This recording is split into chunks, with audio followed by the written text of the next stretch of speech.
Hello guys, welcome to my channel. ఈరోజు మనం మాట్లాడబోయే topic వచ్చేసేసి కలిపురుషుడి గురించి అన్నమాట. ఈ కలిపురుషుడు మలినుడు. గొడవలంటే అతడికి ఎంతో ఇష్టం.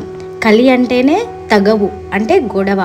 అతడు క్రూరుడు, వైరాగ్యమే లేనివాడు, పవిత్రత అంటేనే గిట్టనివాడు.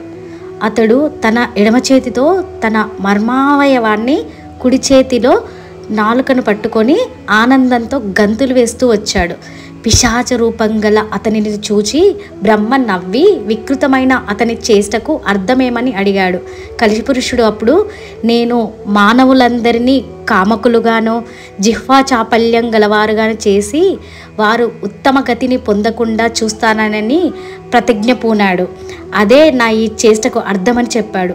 అప్పుడు బ్రహ్మ అతని భూలోకానికి వెళ్ళి అక్కడ 4,32,000 సంవత్సరాలు అతని ధర్మాన్ని ప్రవర్తింపజేయమని ఆదేశించాడు. అప్పుడు కలిపురుషుడు భయపడి, స్వామి, నేను నిద్ర, కలహం, దుఃఖములని ఇష్టపడేవాణ్ణి, సిగ్గులేనివాణ్ణి, ఇతరుల వస్తువులని, స్త్రీలను అపహరించేవాణ్ణి, దంభము మాత్సర్యం గలవారు, కొంగ జపం చేసేవారు, దొంగ సన్యాసులు, నమ్మిన వారికి ద్రోహం చేసేవారు, ధర్మాచరణకు అవసరమైన పదార్థాలను నాశనం చేసేవారు, స్త్రీ పుత్ర ధన వ్యామోహాలలో చిక్కినవారు, వేదశాస్త్రాలను నిందించేవారు, శివకేశవులు వేరని తలిచి వారిని దూషించేవారు నాకెంతో ఇష్టమని, పుణ్యకార్యాలు చేసేవారు, ధర్మాన్ని పాటించేవారు నాకు శత్రువులు. ఎందరో ధర్మపరులున్న భూలోకానికి నేను ఎలా వెళ్ళగలను? బ్రహ్మజ్ఞానులను, భక్తులను చిత్తశుద్ధితో జపధ్యానాదులు చేసేవారిని చూస్తేనే నాకు భయంతో వణుకు పుడుతుంది అని కలి అన్నాడు.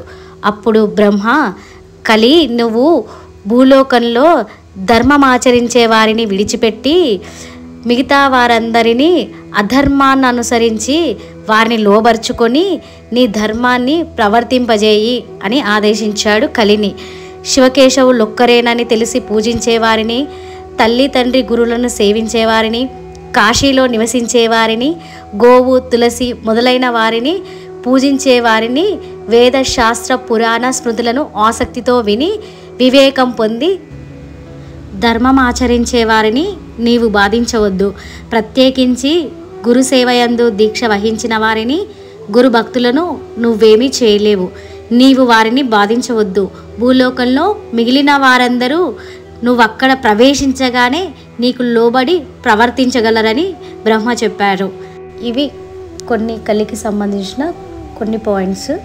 మళ్ళీ వచ్చే వీడియోలో మరో కంటెంట్తో మాట్లాడుకుందాం. Thank you.